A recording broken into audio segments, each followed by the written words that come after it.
Every so-called disease runs in 2 phases, provided there's a resolution to the conflict.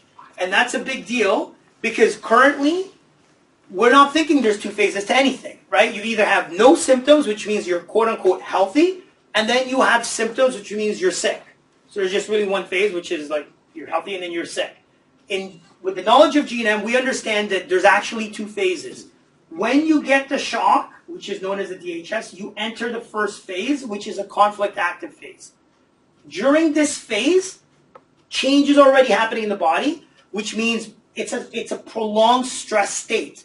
Okay, you get that phone call that somebody close to you just got in a serious car accident, you've got to meet them in the ER. You're now in a prolonged stress state, which means blood vessels constrict, so you're going to have cold hands and cold feet, which means you're going to be preoccupied by, oh my gosh, I hope he's going to be okay. I hope, when are they going to discharge him? Is everything going to be fine? So you can't stop thinking about it. During this phase, you have 0 appetite and you have interrupted sleep.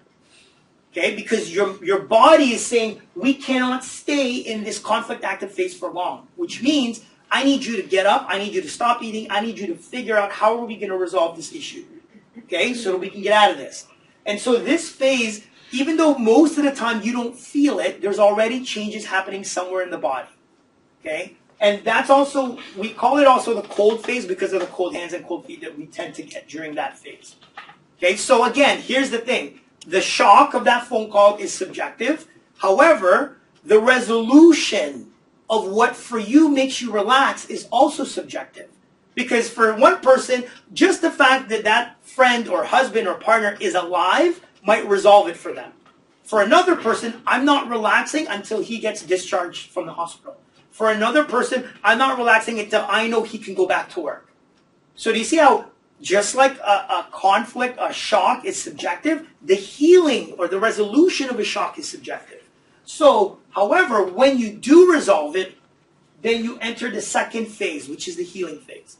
And just like anything in the body that's healing, when you enter the healing phase, fluid goes to the area that's healing. Because fluid goes to that area, now you have inflammation. Because there's inflammation, now you're going to get pain. So oftentimes, pain actually shows up in the healing phase. Okay? So a lot of the symptoms that we experience are actually showing up in the healing phase. Discharge, pain, coughing, right? Also in the healing phase, because the blood vessels were constricted in the active phase, in the healing phase, they dilate. So now you get warm hands, warm feet. You might even get a fever.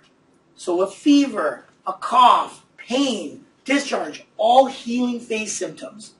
Okay, so that's also known as the warm phase. But here's the thing. This is often when we're going to go seek out help. Because I had nothing here. I wasn't sleeping that well. I didn't have much of an appetite. But I had lots of energy. So you think everything's fine. And then you relax. And then it's like fatigue, right? Because you weren't sleeping well. Now the fatigue kicks in. Now you have a bit of a fever. Now you have symptoms. And again, these biological processes we've all experienced at some time or another. We just never had a label for it. Okay? Because this is why if you have a very difficult time at work that week, for whatever reason, there's something unexpected that happened, if you resolve it on Friday, temporarily, Friday night, because, oh, thank God it's Friday night, I don't have to worry about work. Friday night or Saturday morning, you wake up with symptoms. So that means I relaxed about something that happened during the week. You see, but how many of us think that way?